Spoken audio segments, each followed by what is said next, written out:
Olá, meus amigos, minhas amigas, uma boa noite para todos, que Jesus nos abençoe, nos inspire, que a gente possa desde já ir buscando aí a conexão com a espiritualidade amiga, buscando abrir o nosso coração para acolher o que a espiritualidade vai nos trazer hoje em termos de inspirações, em termos de reflexões, que sejam para nós sementes de vida, sementes de luz, sementes de paz.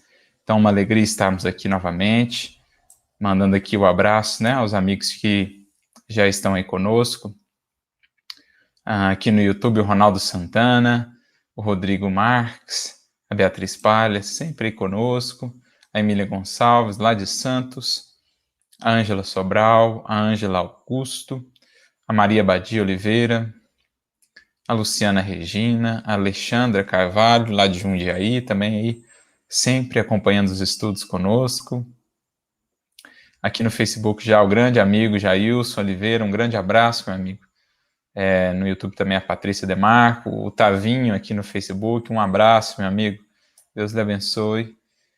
Enfim, a todos que estão aí conosco, que a gente tenha momentos agradáveis, mas sobretudo que a gente possa realmente se nutrir do pão da vida, que é o Evangelho do Cristo, para nós explicado, amplificado na sua grandeza pela doutrina espírita. E hoje nós vamos estudar, como vocês já sabem aí, o capítulo 9 do livro Calma. O título é Pelo Lado Melhor. Então olha que interessante, né, o título. Cada circunstância, cada pessoa, cada acontecimento, enfim, tudo o que nos cerca pode ser enxergado por diversas perspectivas, de diversos lados, digamos assim. Mas há sempre um lado melhor, há sempre o lado mais luminoso, que é o lado daquele que enxerga, é a perspectiva daquele que enxerga, buscando os olhos do Cristo. Ou seja, buscando a harmonia, o alinhamento do seu sentimento e do seu coração com a lei divina. Então é aquele que vai enxergar uma pessoa pelo lado da misericórdia, da lei de justiça, amor e caridade, que é essa lei que sintetiza tudo. Quem vai enxergar um outro alguém a partir desse lado, está vendo ali do melhor lado possível, porque é o lado que melhor vai proporcionar a você auxiliar aquela pessoa. Você pode enxergar pelo lado da indiferença, você pode enxergar pelo lado da dureza, você pode enxergar pelo lado da condenação, você pode enxergar pelo lado da crítica ferina, mas você pode enxergar pelo lado melhor, que é aquele lado que vai reconhecer às vezes ali uma problemática, que vai ver as questões a serem ajustadas, mas que vai logo pensar em uma maneira de atuar no bem, ou seja, em uma maneira de realmente deixar algum contributo para aquele coração. Assim também as circunstâncias. Você pode enxergar, né, um revés, por exemplo, seja um revés financeiro, seja uma enfermidade, né, seja o que for, você pode enxergar do lado, ou pelo lado da revolta, você pode enxergar pelo lado da rebelião, né, diante da vontade divina, da blasfêmia, do apontar para Deus, do condenar, né, o Criador, porque não faz isso, porque não nos olha, porque não nos ajuda assim, o assado, enfim. A gente pode olhar pelo lado do desânimo total, diante da circunstância, né, desistir, abandonar, enfim. São lados, mas nós temos o lado melhor, que é aquele lado que vai identificar a circunstância com clareza, com sinceridade, vai ver ali o desafio, mas vai logo tentar buscar o que está oculto ali, de aprendizado, de riqueza espiritual, ou seja, vai logo tentar ver o verso da experiência. Nós muitas vezes nos fixamos no anverso, né? Só como a experiência nos aparenta num primeiro momento, e deixamos de ler o verso, os parágrafos do verso, onde estão ali ocultos verdadeiros, digamos assim, códigos, né, da sabedoria divina, da sabedoria espiritual, para aqueles que buscam esse outro lado, buscam esse lado melhor. É o que Delfino de Radin, por exemplo, vai descrever para nós no Evangelho segundo o Espiritismo, lá no capítulo 5, né, Bem-aventurados os aflitos, se não estou enganado, no item 24, mas o título do item é a desgraça real ou a infelicidade real, vai depender da tradução. Mas o que Delfino vai dizer? Que para julgar uma circunstância, algum acontecimento, algum fato, nós não podemos nos fixar no fato em si, mas eu tenho que olhar o que ele gera, o que ele vai propiciar para mim em termos de aprendizado, de amadurecimento, de oportunidade, de renovação. Então, vendo para além simplesmente do fato, é que eu realmente enxergo o que é aquele acontecimento, se é algo bom, né? E geralmente não, em todo caso, eu posso sempre tirar algo bom daquilo que me acontece, eu vou encontrar ali os tesouros ocultos. Então, essa é a ideia, pelo lado melhor.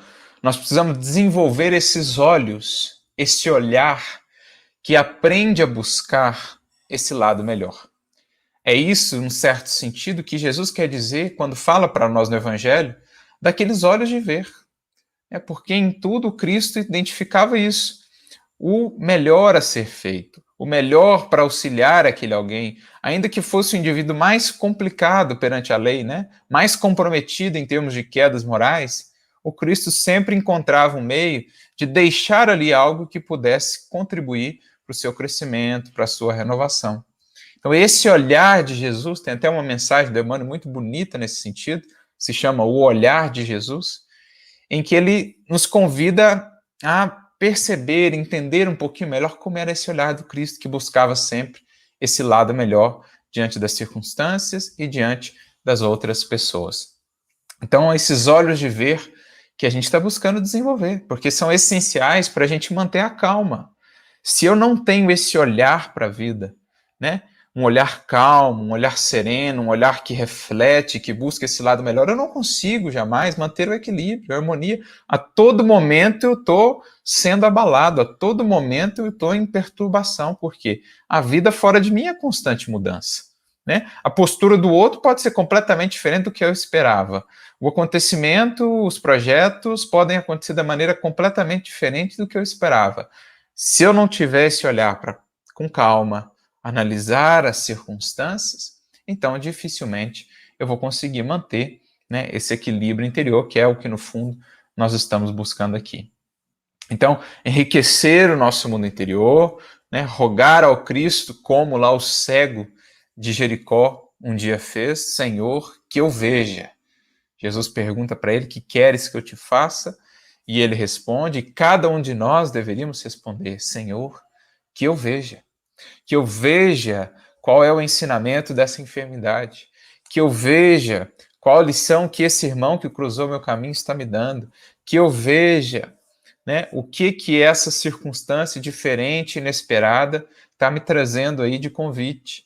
Essa é a ideia fundamental. Preencher o mundo interior de luz para que o nosso olhar reflita essa luz na maneira de abordar as coisas que temos por fora de nós. Porque essa é a ideia que também Jesus trabalha no Evangelho, né? Os olhos como uma candeia. Então, não tanto como uma janela que recebe a luz, mas como uma candeia. Interessante Jesus ter dito que os olhos são uma candeia, ou seja, é a luz que sai de dentro que ilumina o mundo lá fora. Então, o mundo lá fora, ele é lido segundo a luz que eu já acumulei por dentro ou segundo a ausência dessa luz. Por isso, diante de um mesmo quadro exterior, de uma mesma circunstância ou de uma mesma pessoa, dois indivíduos vão ter leituras diferentes. Por quê? De acordo com a luz que cada um já tem. Um vai se prender só no aspecto negativo, só em motivos para a lamúria, para o pessimismo, para a reclamação. O outro vai identificar a oportunidade, vai, né, se estimular ali com a proposta de trabalho, de crescimento que está surgindo, vai tentar ver e exaltar ali a virtude que o outro não está vendo naquela pessoa em observação, enfim. Essa é a questão. Então, o título, né, dá para nós hoje aqui qual é o objetivo desse capítulo: auxiliar-nos a desenvolver olhos de ver. E como nós estamos necessitados de ter esses olhos de ver, para fazer uma leitura mais adequada da vida e para assim proceder de maneira mais adequada para o nosso crescimento e para o todo, né? Para o bem comum, que é o bem verdadeiro. Então, Emmanuel começa assim: para que a paz te abençoe a vida, não é o que nós queremos, né? Abre as portas íntimas do entendimento, a fim de que a misericórdia se te instale no coração. Então, esse primeiro parágrafo de Emmanuel aqui é fantástico, né? Na riqueza de detalhes.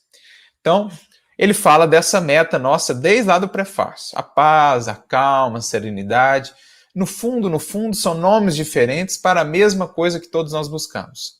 Esse estado de harmonia interior, que nos propicie uma conexão mais profunda com o pensamento do Cristo, uma conexão mais profunda, uma comunhão mais íntima com o amor de nosso Pai e do Cristo também. Então, no fundo, nós estamos buscando isso. Mas para que essa paz nos abençoe a vida, a gente precisa abrir as portas íntimas do entendimento. Ou seja, essa paz, eu preciso abrir-me para acolhê-la. Porque, no fundo, essa paz, ela vigora no universo inteiro. É a paz, é a harmonia da criação divina. A vida em si mesma é glória, né? A vida gloriosa está em toda parte. O que nos impede de perceber isso, vai dizer Emmanuel, são as sombras que projetamos de nós mesmos, que nos impede de perceber a glória da vida que nos circunda em qualquer recanto do universo infinito, né? Então a gente vê aquelas descrições do mundo espiritual, lá do umbral, não, aquilo não é criação divina, aquilo é criação dos espíritos em perturbação que projetam então as suas sombras interiores, criando aqueles quadros exteriores de sombra e de aflição. Porque no fundo, em qualquer recanto do universo, vibra a paz divina, vibra a glória divina. Imaginemos, é uma tempestade, né? Por mais que o tempo esteja fechado, cerrado, se eu conseguir subir e ultrapassar a nuvem da tempestade, eu vou ver a mesma paz de sempre, né? Isso acontece quando a gente está num avião, por exemplo. Você vai decolar, embaixo está aquela chuva, né? O avião decola até balançando ali, com instabilidade, por causa do vento e tal. Aí vai subindo, e chega uma hora que ele passa o limiar da nuvem. E aí o que você vê? Aquele mesmo sol glorioso, aquela mesma serenidade, ou se for à noite, as estrelas límpidas, belíssimas, como sempre. Porque assim é na criação. São as projeções nossas que impedem essa paz de nos alcançar, mas ela nos circunda. E desde que abramos as nossas portas de dentro para fora, ela nos alcança. Por isso Jesus disse assim: deixo-vos a minha paz vos dou, mas não vou-la dou como o mundo a dá. Então olha o que Jesus está dizendo: olha, minha paz está aí. A minha paz está querendo vocês, ela está aí, eu deixei com vocês, mas vocês precisam se abrir para acolhê-la. É o que ele diz também no Apocalipse, lá no capítulo 3, né? A respeito dele mesmo. Eis que estou à porta e bato. Se alguém ouvir a minha voz e abrir a porta, eu entrarei e cearei com ele e ele comigo.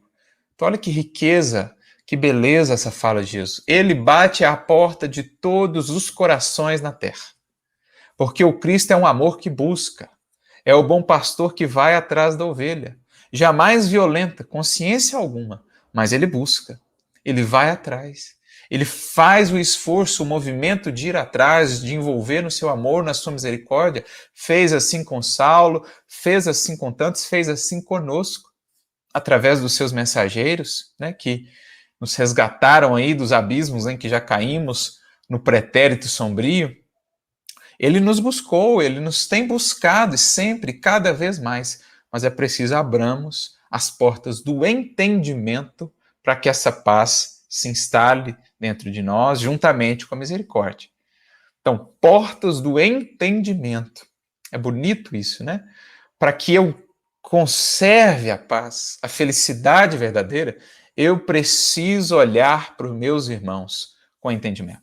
Ninguém que viva na indiferença do egoísmo, do orgulho, ninguém que se considere, né, muito superior aos seus irmãos, a ponto de menosprezá-los, de desprezá-los, as suas dores, as suas dificuldades, ou mesmo de não compreender as suas imperfeições, né, porque julgando-se às vezes superior ou puro demais, né, afasta-se do outro. Quem quer que esteja nessa condição está ainda longe da felicidade, da paz verdadeiras, que só florescem, que só vicejam no clima da verdadeira fraternidade. Quando eu olho para o outro, quando eu vejo o outro pelo lado melhor, porque isso é entendimento, né? É ver o outro pelo lado melhor, é ver que o outro tem sim problemas como nós os temos, mas ele é um ser também divino, com potenciais divinos, é também um espírito destinado, como eu também, à perfeição relativa, amado por Deus tanto quanto eu sou amado. Deus o ama da mesma maneira que me ama. Por mais que ele esteja nas sombras do abismo e das quedas morais, Deus o ama. Então, a gente precisa olhar com essa fraternidade. Esse é o lado melhor, que é o entendimento. Por isso, Emmanuel tem uma mensagem muito interessante no livro Pensamento e Vida, que se chama justamente Entendimento, é o capítulo 10. E ele vai descrever lá para nós que entendimento é fraternidade operante. Olha que legal isso. Não é aquela fraternidade assim que fica à distância, só na teoria, ele é o nosso irmão e tal. Não, é fraternidade operante. É aquela que vai em direção ao outro para tentar entender os seus dramas, para tentar encontrar um meio de auxiliar, né? A palavra hoje que está muito comum aí, a palavra empatia, que é fazer esse movimento de tentar colocar-se ali um pouco na condição do outro, nas circunstâncias do outro, para termos mais entendimento, mais compreensão. Então, é isso, fraternidade operante. Não é aquela só de belas palavras, não é aquela só de ornamento, mas é a fraternidade que realmente faz o movimento, de sair do seu ponto de vista, daqueles antigos lados, né, pelos quais você enxergava o outro e as circunstâncias, e buscar esse lado melhor, fazer esse movimento interno. É algo que a gente precisa treinar dentro de nós. Não é tão simples assim aprender a fazer esse movimento do coração. Então, por isso, Emmanuel define entendimento como fraternidade operante. Então, abrindo essas portas do entendimento, aprendendo a olhar os nossos irmãos, conviver, ampará-los naquilo que nos seja possível, né? O que a gente faz? A gente abre campo internamente para que a paz venha morar conosco, a misericórdia também, para que a misericórdia se instale no nosso coração. Então, é muito bonito isso aqui, porque me lembra a parábola do bom samaritano. Se a gente lembrar na parábola do bom samaritano, que está no capítulo 10 de Lucas, o bom samaritano, ele se sente movido de íntima compaixão. Então é muito interessante, porque o verbo está na passiva, como nos dizer que tem um sujeito oculto que o moveu de íntima compaixão. Então quem que colocou essa íntima compaixão no seu coração? Quem que é esse sujeito oculto?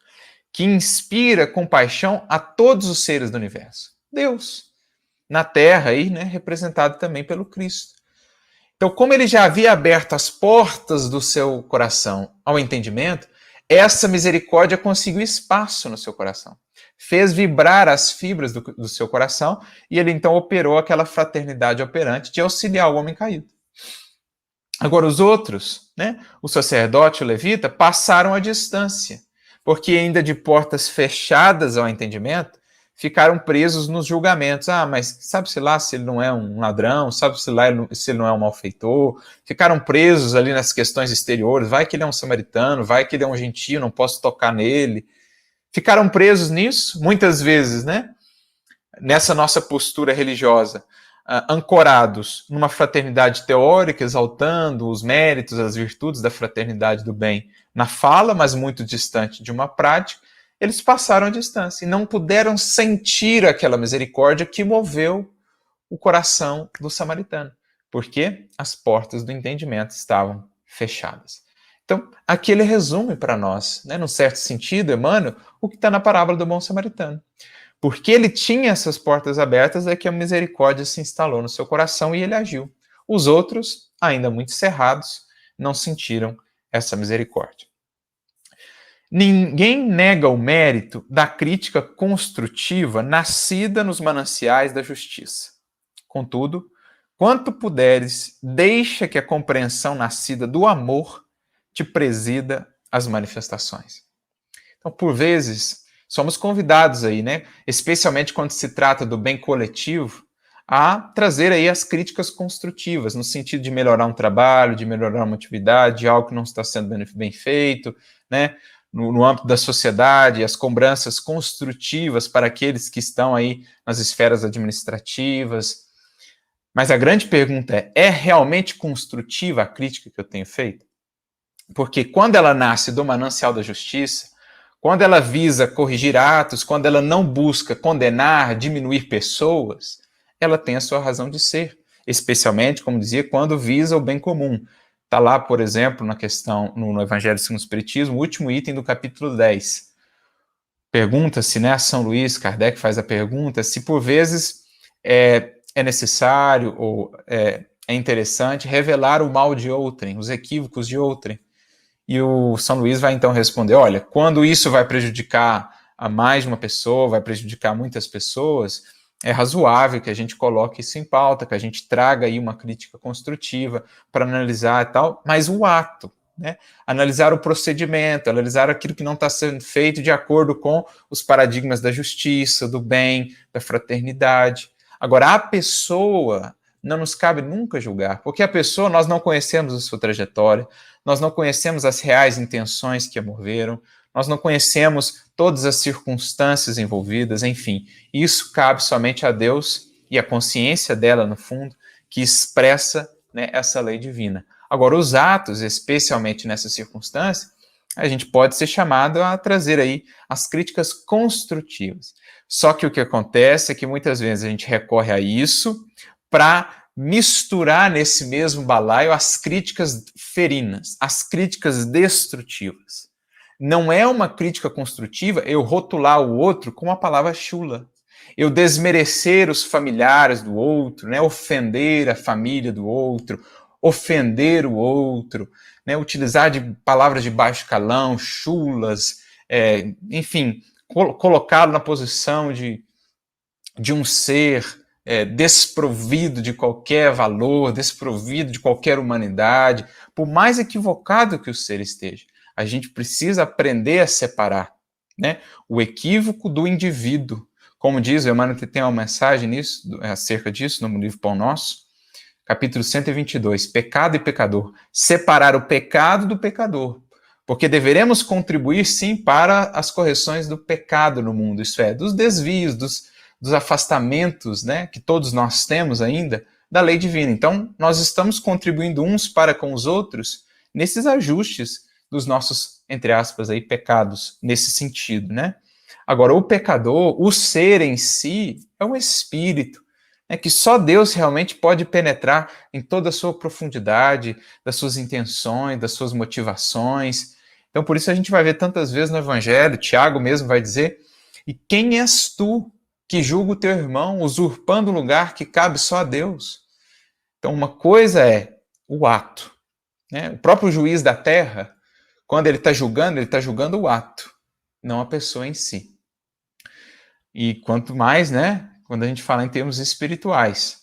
Então, é preciso aprender a separar os atos das pessoas, do ser, o pecado do pecador, que é o que está lá também, no capítulo 10, que a gente citou, do livro Pensamento e Vida, Entendimento. Emmanuel, no momento, vai falar disso. Separar o criminoso da criminalidade. Uma coisa é o ser, né, que está momentaneamente envolvido pelo mal, pelas sombras do mal, dos vícios, mas que é um ser divino, com um potencial tremendo, né, todo ali guardado, esperando o trabalho da educação, da transformação ao longo dos séculos. Outra coisa são seus equívocos, que têm sempre um caráter de transitoriedade, que o tempo, né, o seu esforço e a nossa colaboração também vão ajustando, assim como os benfeitores fazem para conosco, que eles têm esse olhar para conosco, separando aquilo que é casca, aquilo que é condição transitória, daquilo do ser divino que, no fundo, nós somos, com um tremendo potencial de crescimento. Esse é o olhar de Jesus. Não se detém nas sombras da capa. Ele vai no cerne, no fundo, e busca ali trazer de volta, né? Trazer de volta à tona aquela essência divina que muitas vezes está ali encoberta. Então, ninguém nega o mérito da crítica construtiva, mas, quanto puderes, deixa que o amor, nascido da compreensão, ou que a compreensão nascida do amor, te presida as manifestações. Porque justiça, quando distanciada do amor, ela quase sempre acaba descambando para a vingança. Acaba quase sempre descambando para a tirania, para a imposição, para a violência. Então é lei de justiça, amor e caridade. Então eles colocam aí o amor e a caridade a contrabalancear a justiça, para que a gente possa realmente ter o amor a reger a vida, porque é o amor que sublima, é o amor que desperta, é o amor que regenera. A justiça, ela retifica, ela ajusta o rumo, mas mudança substancial é o amor que faz. Então é preciso aliar as duas coisas, e é preferível aí que o amor, né, embale as nossas expressões de justiça também, e aí nós teremos efetivamente críticas construtivas. Porque quando a crítica construtiva ela é embalada no amor, o outro ele nem se ressente, ela é tão. Ela chega tão suave a um coração, a uma outra pessoa, que aquilo ele acolhe com o maior bom grado, né? Ao passo que uma crítica destituída disso, ainda que ela tenha uma certa razão de ser, ela logo já chega ferindo, já chega criando irritação, já chega criando distanciamento. Então, lembra do Chico, por exemplo, né? Quando ele ia dar essas orientações, quanto ele não embalava disso no amor, né? Então, é isso. O Emmanuel mesmo vai ter uma frase, mais ou menos nesses termos, ele vai dizer assim, né? Que a justiça preside a vida, ou preside os nossos caminhos, enquanto o amor não toma conta da vida. Então, enquanto o amor ainda não está regendo as nossas relações, o nosso viver, então a justiça ainda precisa operar. Quando o amor vai começando a sobrepujar, a justiça, naturalmente, ela vai recolhendo-se, digamos assim, aos bastidores, porque ela vai percebendo já não tão mais necessária assim, né? Pelo menos nas suas expressões mais enérgicas, na medida em que o amor vai se instalando nos corações e nas relações. Conquanto estejamos todos submetidos aos princípios de causa e efeito, não olvidemos que Deus é amor, concedendo-nos os recursos de que careçamos para a integração com as leis universais que nos farão felizes para sempre. Então veja, é aquilo que a gente sempre fala, né? O propósito divino é educativo. Fazer sofrer, por gosto, isso é uma projeção nossa, né? Nos processos da justiça, nos processos da misericórdia divina. A finalidade é sempre educativa. Nós que muitas vezes, pelo orgulho, pela rebeldia, pela prisão na culpa infrutífera, é que multiplicamos em muito as dores, complicamos em muito o nosso sofrer, porque relutamos em reajustar caminhos, reajustar sentimentos, no verdadeiro sentido educativo que a lei propõe. Então, há uma lei de causa e efeito? Há. Mas toda vez que buscamos com sinceridade os caminhos do bem e do amor, essa lei, então, expressa-se na forma de misericórdia, claro, com os desafios que precisamos para crescer, mas suaviza-se muito o nosso caminhar, porque a gente está buscando o amor que cobre a multidão de pecados. Agora, se ainda assim nós relutamos nos mesmos equívocos, na mesma rebeldia, na mesma intransigência, nas mesmas mágoas, no mesmo ódio, aí naturalmente a lei vai usar de recursos mais enérgicos para nos despertar. O Emmanuel até mesmo tem uma frase muito interessante que ele diz assim, né? Uma gazela desperta com o cantar das andorinhas ou dos pássaros. Agora, uma pedra só com a explosão da dinamite. O que ele quer dizer com isso? A gazela aí é um símbolo daquele que já está se conduzindo com mais suavidade, com mais leveza na vida. A pedra é o símbolo daquele que está ali estagnado, endurecido, estacionado. A gazela, ela desperta, ela aprende, né? Ela acolhe aí o amparo divino, as orientações divinas, de maneira suave, que está representado no canto dos pássaros. Agora, a pedra, ela só ouve a explosão da dinamite. Ela está tão cerrada em si mesma, na rebeldia, no orgulho, que aí a justiça precisa recorrer a meios mais enérgicos de despertamento. Então, eu me lembro até do livro Há 2000 Anos, que eu estava relendo recentemente, né? Lá no capítulo 9 da segunda parte, quando já temos ali o Publio Lentulus começando a renovar, né, depois de muitas experiências dolorosas, que foi aquilo que o Cristo falou para ele, olha, você pode escolher um caminho mais suave ou um caminho mais doloroso, está no teu querer. Ele escolheu o mais doloroso. Aí, né, ele tem até aquele sonho que ele lembra de um tribunal no mundo espiritual, que eles falam para ele, né, olha, agora você escolheu o caminho mais doloroso, prepara-te então para as experiências mais difíceis.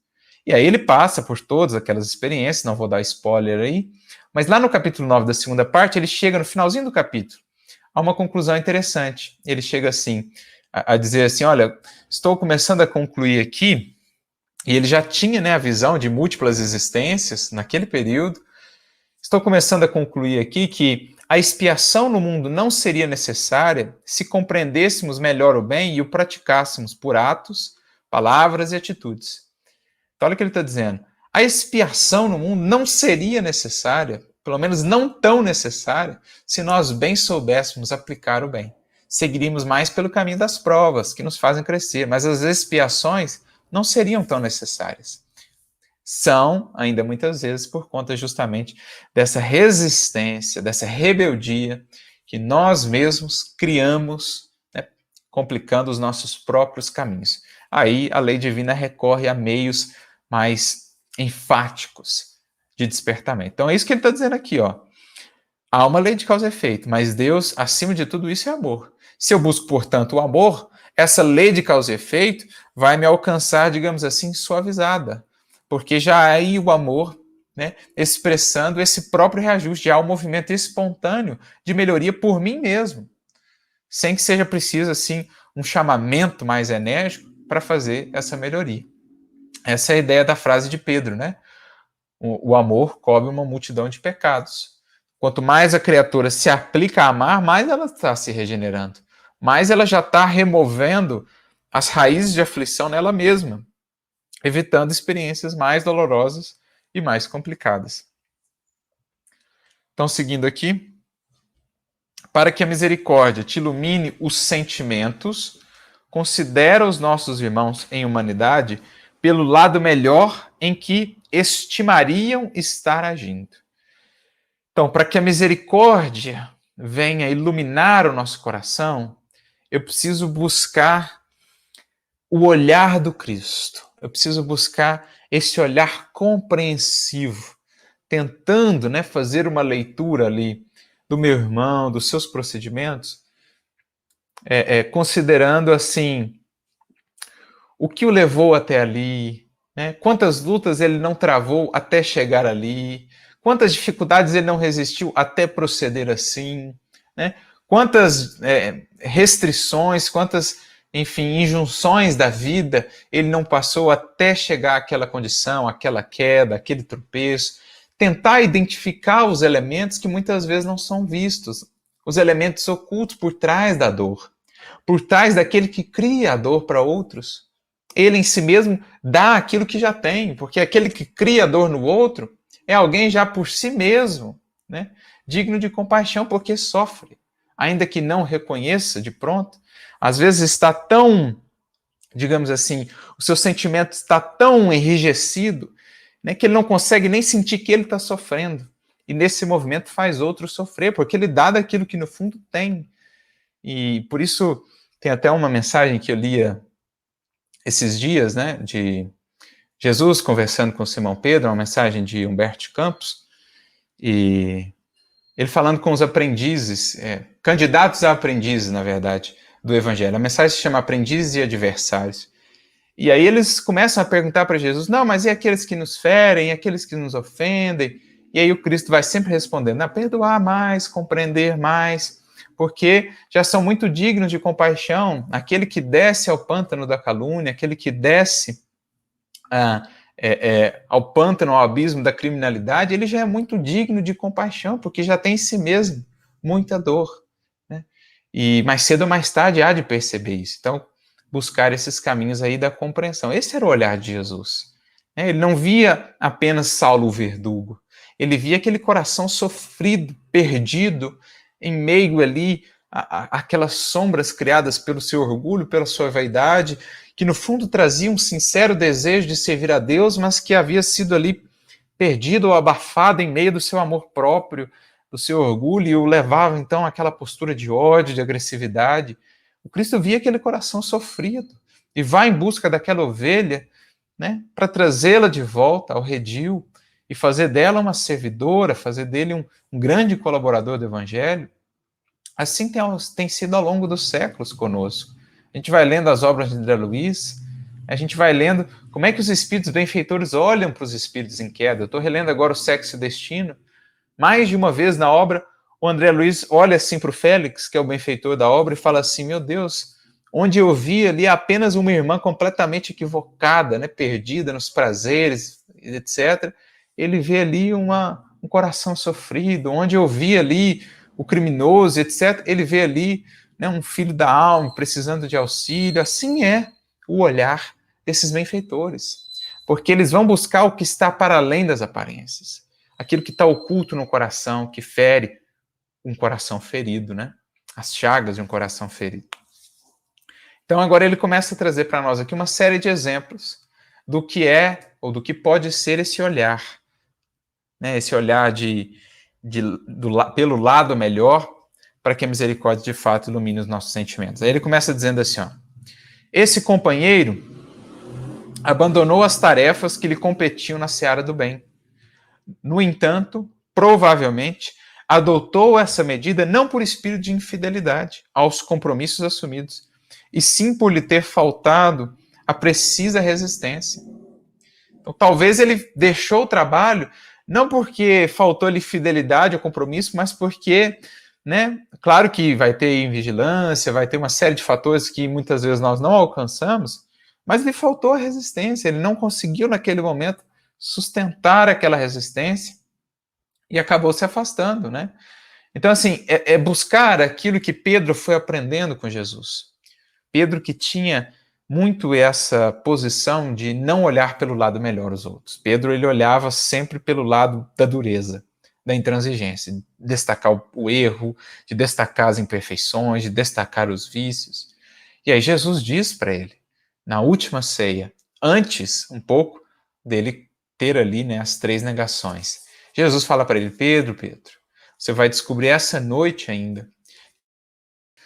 Mas então, voltando aqui, depois dessa pequena intercorrência com a internet, a gente vinha aqui, né, para que a misericórdia te ilumine os sentimentos, considera os nossos irmãos em humanidade pelo lado melhor em que estimariam estar agindo.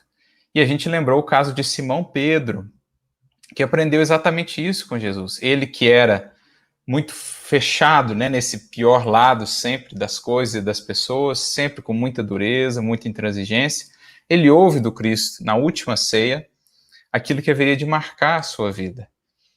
Pedro vai perceber ainda essa noite, né, Jesus fala isso para ele antes da negação, que o homem no mundo é mais frágil do que perverso. Então, os exemplos que Emmanuel vai trazer aqui para nós é para a gente ver que muitas das vezes os equívocos, os tropeços de nossos irmãos não são por maldade, mas antes por fragilidade, pela falta ali de forças, de recursos internos, eles acabam cedendo, né? Acabam tropeçando, assim como nós mesmos, muitas das vezes, o fazemos mais por fragilidade, por negligência, por invigilância, do que propriamente por perversidade ou por maldade. Então, isso é buscar esse olhar do entendimento, é buscar entender o que pode ter levado aquele alguém a essas circunstâncias. Por isso ele traz aqui o primeiro exemplo, né? Esse companheiro abandonou as tarefas que lhe competiam na seara do bem. No entanto, provavelmente, adotou essa medida não por espírito de infidelidade aos compromissos assumidos, e sim por lhe ter faltado a precisa resistência. Então, não por infidelidade, não por falta de compromisso, né, para com as atividades, por exemplo, no centro espírita, mas antes por falta de resistência, alguma dor interna, alguma dor no lar, alguma prova difícil que ele não soube ali sustentar a resistência, ele afasta-se, então, por um tempo. Tentar entender isso, porque às vezes, entendendo esses dramas ocultos, a gente pode melhor auxiliar para logo recambiá-lo, né, trazê-lo novamente, talvez, à tarefa, às atividades em que estava inserido. Agora, se a gente fica preso à distância julgando, sem buscar entender, compreender o momento e as dores dos outros, a gente nunca vai ajudar, vai ficar sempre com aquela imagem de que ele fez aquilo por falta de compromisso, sem nunca ter tido essa oportunidade de conhecer, né, mais profundamente o que o levou a fazer aquilo, as dores talvez que o visitavam. Isso é entendimento, fraternidade operante, como nós aprendemos lá com Emmanuel. Outro que entrou na sombra da delinquência não terá falhado porque a crueldade lhe dominasse o espírito, mas por não haver conseguido ainda senhorear a própria natureza, suscetível de queda nas tramas da obsessão.